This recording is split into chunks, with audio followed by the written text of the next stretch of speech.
بسم اللہ الرحمن الرحیم۔ حمزہ صاحب کراچی سے پوچھتے ہیں روبوٹس بنانے کا حکم۔ میں الیکٹرانکس انجینئر ہوں، میں روبوٹکس کی فیلڈ میں کام کرنا چاہتا ہوں۔ کیا روبوٹک اور آرٹیفیشل انٹیلیجنس میں مسلمانوں کے لیے کام کرنا جائز ہوگا؟ ایسے روبوٹس جن کی باقاعدہ آنکھیں اور ہاتھ بھی ہوتے ہیں مصنوعی، کیا ایسے روبوٹس بنانا جائز ہے؟ دیکھیں، ہاتھ بنانا تو ویسے ہی جائز ہے، مسئلہ آتا ہے چہرے کا۔ تصویر والا چہرہ یہ بلا ضرورت شدیدہ بنانا جائز نہیں ہے، لیکن روبوٹ کا جو چہرہ ہوتا ہے وہ انسانوں کی سے میچ نہیں کر رہا ہوتا، اگرچہ وہ آنکھیں ہوتی ہیں لیکن وہ بالکل ایک ایسی ہوتی، جو ہم نے روبوٹس دیکھے ہیں وہ انسانی آنکھ کی طرح نہیں ہوتی، نہ اس کی ناک انسانی ناک کی طرح ہوتی ہے، ایک بالکل صاف پتہ چل رہا ہوتا ہے ایک مشین ہے۔ تو اس لیے، اور اس کی ضرورت بھی ہے روبوٹ کی، اس سے بہت سے کام لیے جاتے ہیں، تو اس کا بنانا جائز ہے انشاءاللہ، کوئی گناہ نہیں ہوگا اللہ نے چاہا تو۔ جمعے سے پہلے کتنی رکعتیں مسنون ہیں ساجد صاحب؟ میں اس پر انشاءاللہ اگلے سیشن میں آپ کو پورا مدلل حوالوں کے، کیونکہ میں ایسے ہی اگر جواب دوں گا تو بہت سے اعتراضات اس پہ کھڑے ہو جائیں گے، تو میں پورا مدلل انشاءاللہ حوالوں کے ساتھ اس پہ جواب دوں گا۔ جمعے سے پہلے 4 سنتیں ہیں اور جمعے کی نماز کے بعد دلائل انشاءاللہ اگلے سیشن میں اس پہ ریکارڈ کرواؤں گا۔ جان بوجھ کر چھوڑ دیا یعنی روزہ چھوڑ دیا تو تلافی کیسے ہوگی؟ وسیم صاحب انڈیا سے۔ اگر جان بوجھ کر کوئی روزہ چھوڑ دیا ہے تو کیا کفارہ بھی دینا ہوگا یا صرف قضا کرنا لازم ہوگی؟ دیکھیں، رمضان کا روزہ اگر آپ نے جان کر چھوڑ دیا تو صرف قضا کرنا کافی ہے، لیکن بہت بڑا گناہ ہے، کبیرہ گناہ ہے، کیونکہ ایک رکن چھوڑ دیا آپ نے اسلام کا۔ اب اس کا حل یہ ہے کہ آپ خوب گڑ گڑا کے اللہ کے سامنے توبہ کریں اور اس کی قضا بھی کریں، تو اس توبہ سے گناہ معاف ہو جائے گا۔ باقی اس کی یہ تلافی کہ وہی ثواب دوبارہ مل جائے، تو وہ تو 1 سال بھی اگر وہ روزے رکھ لیے جائیں تو کہتے ہیں کہ رمضان کا جو روزے کی فضیلت ہے وہ بہرحال حاصل نہیں ہوگی۔ لیکن اگر کسی نے بہت خاندانی توبہ کی، بہت رویا دھویا، اور اللہ اپنی رحمت سے اسے پھر قضا میں بھی وہی ثواب دے دے جو رمضان کے اصل روزے کا ثواب تھا، تو اللہ کی مرضی ہے، لیکن قانون یہ ہے کہ رمضان کے روزے کی فضیلت دوبارہ حاصل نہیں ہو سکتی۔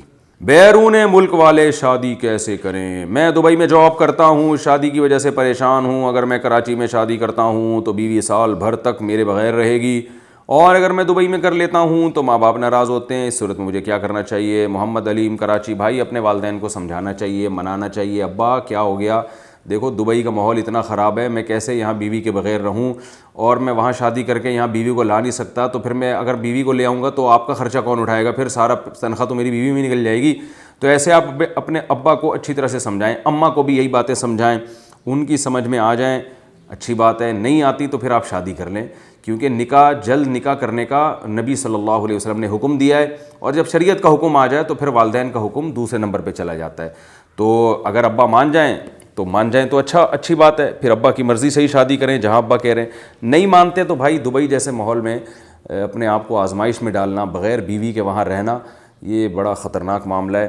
میں نہیں کہتا کہ کوئی لازمی برائی ہوگی، یا جو لوگ بغیر بیوی کے وہاں رہتے ہیں وہ معاذ اللہ برے ہیں، میں کسی پہ الزام نہیں لگا رہا، لیکن بہرحال مشکل کام ضرور ہے، اپنے آپ کو آزمائش میں نہیں ڈالنا چاہیے۔ تو بہتر تو یہ ہے کہ پاکستان میں شادی کریں، بیگم کو وہیں لے جا کے رکھیں، تھوڑا خرچہ اٹھا لیں، اللہ برکت دے گا۔ لیکن اگر بالکل بھی گنجائش نہیں ہے تو پھر وہیں کسی سے نکاح کر لیں آپ۔ اجتماعی ختم بخاری کا حکم۔ برکت اور شفا حاصل کرنے کے لیے علماء کرام کو بلا کر اجتماعی ختم بخاری کروانا کیسا ہے؟ نور محمد سعودی عرب سے۔ دیکھیں، جو برکت اور شفا حاصل کرنے کے لیے کوئی بھی عمل جو اجتماعی کیا جاتا ہے تو یہ عبادت کے طور پہ نہیں، یہ رقیہ کے طور پہ کیا جاتا ہے، بطور رقیہ تبرکن۔ اور رقیہ کے لیے دلیل کی ضرورت نہیں ہے، یعنی حدیث کی ضرورت نہیں ہے کہ نبی صلی اللہ علیہ وسلم نے یہ کام کیا ہو یا صحابہ نے کیا ہو، کیونکہ یہ رقیہ ہے۔ رقیہ میں سب کوئی بھی اچھے کلمات ہو، ان سے تبرک حاصل کیا جا سکتا ہے۔ تو اس لیے بطور رقیہ کے چاہے کوئی قرآن ختم کروائے یا بخاری ختم کروائے، یہ جائز ہے، کوئی گناہ نہیں ہے۔ لیکن بہرحال بہتر یہی ہے کہ وہ کام کیے جائیں جو مسنون ہیں، جو نبی صلی اللہ علیہ وسلم سے ثابت ہیں۔ تو برکت کے لیے جو رسول اللہ صلی اللہ علیہ وسلم سے چیزیں ثابت ہیں ان کا اہتمام کرنا چاہیے۔ مثال کے طور پر، آپ اگر برکت میں دکان میں خیر و برکت کی کوشش کر رہے ہیں تو خیر و برکت کے لیے سب سے پہلی بات یہ ہے کہ آپ اپنی دکان اور کاروبار کو گناہوں سے پاک کریں۔ اور حدیث میں آتا ہے بورک لی امتی فی بکورہا، اللہ نے صبح کے وقتوں میں میری امت میں برکت رکھی ہے، تو اپنے کاروبار کا جلد آپ آغاز کریں، اس سے برکت ہوگی۔ اور حدیث میں آتا ہے کہ جھوٹی قسم اٹھا کے جھوٹی قسم جو ہے نا وہ یا قسموں کی کثرت جو ہے وہ کاروبار کے برکت کو ختم کر دیتی ہے. تو تاجر لوگ قسمیں بہت اٹھا رہے ہوتے ہیں, اس سے کاروبار کی برکت ختم ہوتی ہے. تو جو چیزیں قرآن و سنت سے ثابت ہیں ان کو زیادہ فوکس کرنا چاہیے. اور اگر مزید برکت ہے تو پھر وہاں 2 رکعت پڑھ کے اللہ سے دعا مانگیں, اللہ اس گھر میں یا اس دکان میں برکت عطا فرما دے. تو تکلفات سے جتنا دور رہیں اتنا زیادہ اچھا ہے. کیا درختوں پر عشر واجب ہے؟ بھئی یہ والا مسئلہ بھی تحقیق میں ڈال دیں. کیا قرضہ لینا جائز ہے؟ نواب صاحب کلکتہ سے, ہم کاروبار کرنا چاہتے ہیں, کیا ہم کسی سے قرضہ لے سکتے ہیں؟ کیونکہ آپ کے ایک بیان میں سنا تھا کہ اللہ کے نیک بندے جب کسی سے کسی طرح کی بھی مدد لیتے ہیں تو اللہ تعالیٰ اس کو انسانوں کا محتاج کر دیتے ہیں. اس بارے میں رہنمائی فرمائیں. بڑا اچھا سوال کیا آپ نے. دیکھیں, ہر وہ کام جس میں آپ دوسروں کے احسان تلے دب جائیں یہ اسلام میں پسندیدہ نہیں ہے. اللہ کا احسان بس لینا چاہیے. کچھ لوگ تو ایسے ہیں جن کو اللہ نے آپ کا محسن بنا دیا, جیسے والدین ہیں, آپ کے اساتذہ ہیں, آپ کے بزرگان دین ہیں, ان کو تو اللہ نے بنا دیا. لیکن خود سے کسی کے احسان تلے دبنا, قرضہ لے کے یا بھیک مانگ کے, یہ شریعت میں پسندیدہ کام نہیں ہے.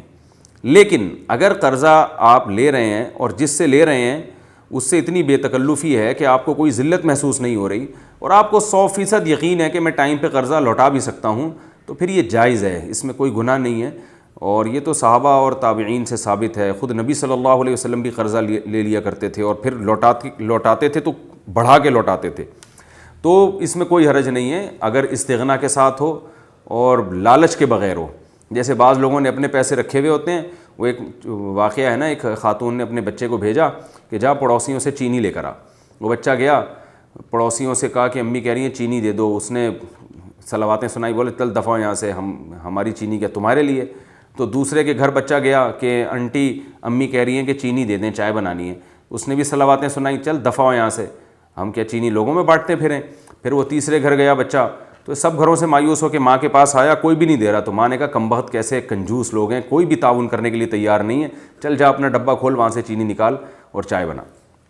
تو بعض لوگ اپنے پیسے انویسٹ نہیں کر رہے ہوتے, سانپ بن کے بیٹھے ہوئے ہوتے ہیں, اس میں رسک لینے کے لیے تیار نہیں ہیں. دوسروں کا پیسہ لے کے کاروبار میں لگا رہے ہوتے ہیں کہ ڈوبیں تو ان کے ڈوبیں, اور قرضہ دینے میں پھر جان جو ہے نا وہ جو ہے نا ایک مصیبت میں ڈال دیتے ہیں.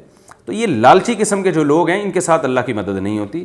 لیکن اگر آپ کو بڑی انویسٹمنٹ چاہیے اور آپ کو پتہ ہے کہ انشاءاللہ آپ وقت پہ لازمی واپس لوٹا دیں گے, اور جس سے مانگ رہے ہیں وہ بھی آپ کا بے تکلف دوست ہے, تو پھر مانگنے میں کوئی حرج نہیں ہے. ہاں, بعض لوگوں کو اللہ نے ایسا توکل دیا ہے کہ وہ پھر بھی نہیں مانگتے, وہ اعلیٰ درجہ ہے. وہ کہتے ہیں یار جتنا جیب میں ہے بس اسی پر اکتفا کرو, کیا ضرورت ہے لوگوں سے مانگنے کی. اور اگر لوگوں سے مانگ بھی رہے ہیں تو ان کو پروفٹ میں شریک کر دیں, اور اگر پروفٹ میں شریک نہیں کرتے تو پھر نبی کی جو سنت ہے کہ قرضہ جب لیتے تھے تو واپس بڑھا کے لوٹایا کرتے تھے, یہ نبی کی سنت پر عمل کریں. یہ سود جب بنتا ہے جب پہلے سے ایگریمنٹ ہو, اگر ایگریمنٹ نہیں ہے تو پھر قرضے کو بڑھا کے لوٹانا یہ ثواب ہے. حل جزاء الاحسان الا الاحسان, احسان کا بدلہ احسان. اس نے آپ پر احسان کیا تھا تو آپ جواب میں اس کے ساتھ اور تعاون کریں آپ.